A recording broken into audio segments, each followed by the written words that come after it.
अस्सलाम वालेकुम dear students.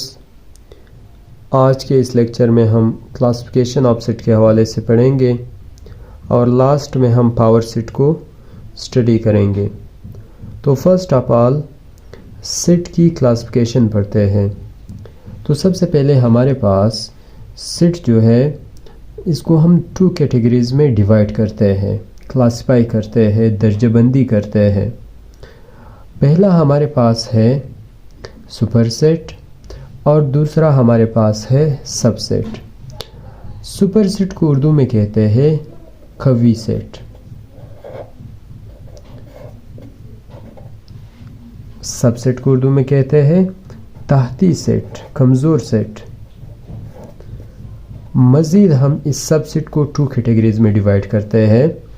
पहला हमारे पास है प्रॉपर सबसेट और ये इसका सिंबल है, और सेकंड हमारे पास है इम्प्रॉपर सबसेट, ये इसका सिंबल है। अब नेक्स्ट सेक्शन के अंदर हम इन सब सेट्स की जो अक़साम है इनको डिटेल के साथ स्टडी करते हैं। बेसिकली सेट को टू कैटेगरीज में डिवाइड करते हैं, सुपरसेट और सबसेट। तो सुपरसेट और सबसेट को समझने के लिए हम एक एग्जांपल का सहारा लेते हैं। लेट अस सपोज ए एक सेट है, इसके अंदर एलिमेंट्स जो है वो स्मॉल ए, बी और सी है।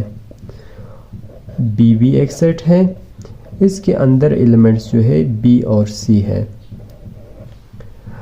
तो आप इसमें देख सकते हैं कि ए सेट के तमाम एलिमेंट बी के अंदर मौजूद नहीं है, जबकि बी सेट के तमाम एलिमेंट ए सेट के अंदर मौजूद है।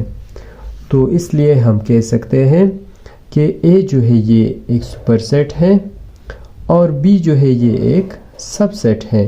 सुपरसेट को उर्दू में कवी सेट कहते हैं, ताकतवर सेट, और सबसेट को ताहती या कमज़ोर सेट कहते हैं। तो हम सिंबॉलिकली यानी अलामती तौर पर सुपरसेट को इस तरीके से लिख सकते हैं कि A is the superset of B, जबकि सबसेट को इस तरीके से लिख सकते हैं कि B is the subset of A. मज़ीद इसको थोड़ा और एक और एग्जांपल से क्लैरिफाई करते हैं कि सी एक सेट है जिसमें हमारे पास एलिमेंट्स 1, 2 और 3 है,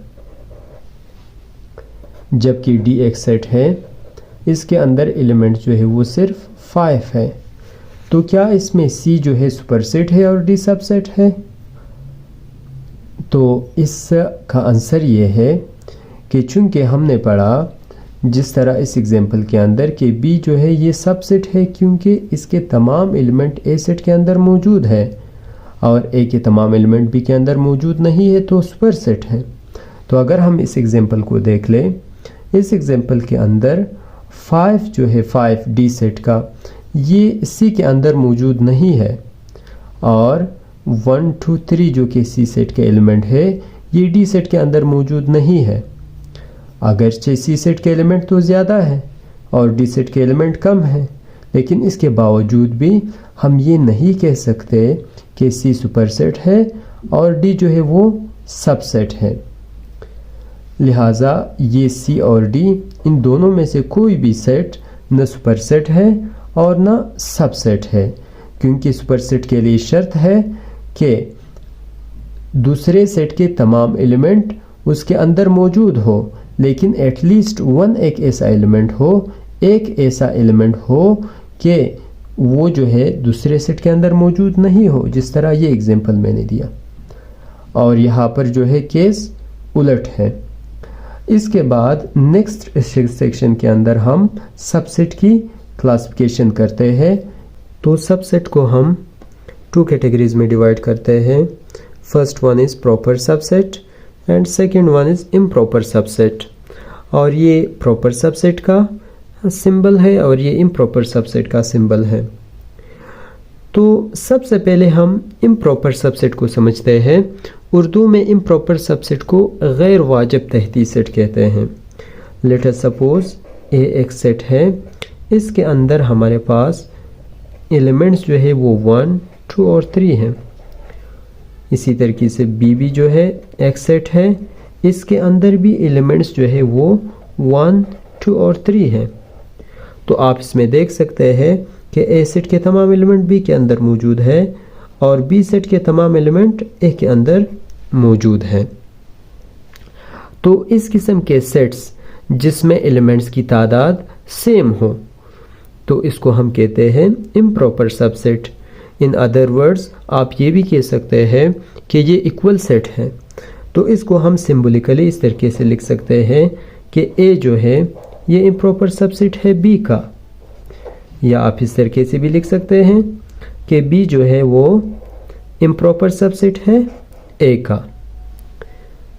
ठीक है, या आप इसको इस तरीके से भी लिख सकते हैं कि ए सेट और बी सेट आपस में इक्वल है।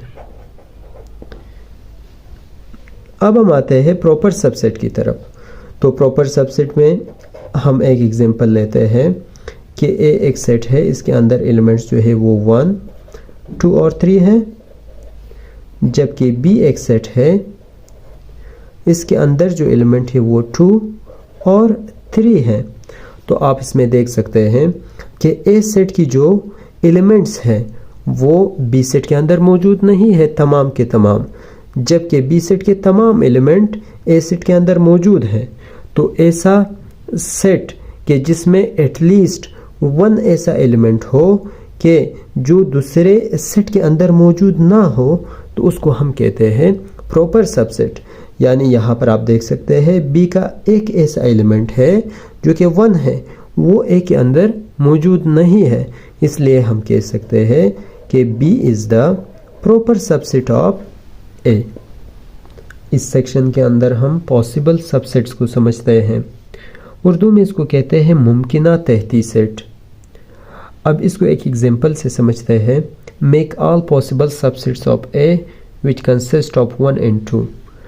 अब एक सेट है हमारे पास, उसके एलिमेंट 1 और 2 है, तो हमने इनके तमाम पॉसिबल सबसेट बनाने हैं, मुमकिना तहती सेट बनाने हैं। मुमकिना तहती सेट से मुराद ये है कि उनके छोटे छोटे सेट बनाना जो उस सेट के अंदर मौजूद हो। तो जब हम इनके पॉसिबल सबसेट बनाते हैं तो इसमें आप याद रखें कि सबसे पहले जो हमारे पास सेट होता है वो एम्प्टी सेट होता है। एम्प्टी सेट से मुराद क्या है? खाली सेट। यानी हर सेट का जो सबसेट है वो एम्प्टी सेट होता है। नंबर 2 हमारे पास है 1। अब देख लें 1 इस सेट के अंदर मौजूद है तो इसका सबसेट कहलाता है। सेकंड 2 जो है ये भी इसका सबसेट है। और लास्ट में हमारे पास है 1 और 2, ये भी इसका सबसेट है। अब आप इसमें देख सकते हैं कि ये जो 3 सेट हैं, ये 3 सेट, ये कौन से सेट होंगे? ये प्रॉपर सबसेट है, प्रॉपर सबसेट। और ये जो लास्ट 1 है ये इम्प्रॉपर सबसेट है। तो याद रखें एम्प्टी सेट जो है ये भी सबसेट का हिस्सा है और हर सेट अपने आप का भी सबसेट होता है। अब इसके बाद हमारे पास है कि हमें कैसा पता चले कि किसी सेट के कितने पॉसिबल सबसेट बन सकते हैं। तो हमारे पास एक फार्मूला है जिसके ज़रिए से हम इजीली फाइंड आउट कर सकते हैं कि किसी सेट के कितने सबसेट बन सकते हैं, कितने सबसेट मुमकिन है। तो वो फार्मूला ये है 2 पावर n। n से मुराद क्या है? Number of elements. यानी किसी सेट के अंदर जो एलिमेंट्स हैं उनकी तादाद आप यहाँ पर लिख लें, आपके पास आंसर आ जाएगा। अब देख लें यहाँ पर हमारे पास 2 एलिमेंट्स हैं, तो अगर मैं ये लिख लूँ 2 पावर 2 तो 2 मल्टीप्लाई बाई 2, इसका आंसर हमारे पास 4 आ जाएगा। तो आप इसमें देख सकते हैं कि इसके पॉसिबल सबसेट कितने बने हैं? 4 बने हैं। इसी तरीके से अगर हमारे पास एक ऐसा सेट हो, लेट अस सपोज मैं यहाँ पर लिख लेता हूँ A, B और C। मैं ये मालूम करना चाहता हूँ कि इसके तमाम मुमकिना तहती सेट कितने बन सकते हैं। तो सिंपल हम ये फार्मूला अप्लाई करेंगे 2 पावर n। तो n आप इसमें देख सकते हैं, इसमें एलिमेंट जो है वो 3 है। तो 2 को जब आप 3 टाइम्स मल्टीप्लाई करते हैं तो इसका जो आंसर होता है वो हमारे पास 8 आता है। तो इसमें जो पॉसिबल सबसेट है वो कितने बन सकते हैं? 8 पॉसिबल सबसेट बन सकते हैं। इसके बाद हम नेक्स्ट सेक्शन के अंदर पावर सेट को पढ़ते हैं। अब हम समझते हैं पावर सेट को। सिंबॉलिकली हम पावर सेट को इस तरीके से रिप्रेजेंट करते हैं, P ऑफ A। अगर A सेट हमारे पास हो, अगर B सेट मौजूद हो तो हम P ऑफ B लिखते हैं, यानी power set of B set. तो पावर सेट एक ऐसा सिंगल सेट होता है जिसमें उसी सेट के तमाम पॉसिबल सबसेट मौजूद हो। इसको हम एक एग्जांपल से समझते हैं। Find the power set of A which consist of X, Y and Z। यानी इस A सेट के हमने पावर सेट मालूम करना है। तो सबसे पहले हम इस A सेट के तमाम पॉसिबल सबसेट को मालूम करते हैं। तो आपको मालूम है कि पॉसिबल सबसेट को मालूम करने के लिए हमारे पास एक फार्मूला था जिसके ज़रिए से हम उसी सेट के तमाम पॉसिबल सबसेट की तादाद मालूम कर सकते हैं। लेट अस सपोज वो फार्मूला क्या था? 2 पावर n। तो आप यहाँ पर देख सकते हैं, यहाँ पर एलिमेंट्स कितने हैं? 3 एलिमेंट्स हैं। तो हमारे पास इनकी जो तादाद होगी पॉसिबल सबसेट की वो 8 होगी।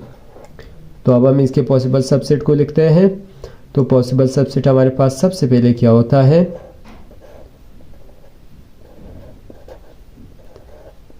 x, फिर लिखेंगे y को, फिर लिखते हैं z, फिर xy, फिर हम लिखते हैं xz, फिर लिखेंगे yz। ये तमाम जो है प्रॉपर सबसेट हैं। अब अगर हम इसी सेट को दोबारा एज इट इज़ लिखते हैं x, y एंड z, तो ये इसका इम्प्रॉपर सबसेट है, लेकिन है तो तमाम इनके पॉसिबल सबसेट। लेकिन असल में हमने मालूम करना है पावर सेट को। तो पावर सेट को मालूम करने का बहुत ही आसान तरीका क्या है? हम क्या करेंगे, इसको P ऑफ, ये चूँकि A सेट है तो हम लिखेंगे P ऑफ A इक्वल का अलामत लिखेंगे। तो ये जो पॉसिबल सबसेट हैं इनको हम एक करली ब्रैकेट के अंदर बंद करेंगे, तो इससे एक सेट बनेगा। इन सब पॉसिबल सबसेट से एक सेट बना, तो इस सिंगल सेट को हम क्या कहते हैं? पावर सेट कहते हैं। Thank you.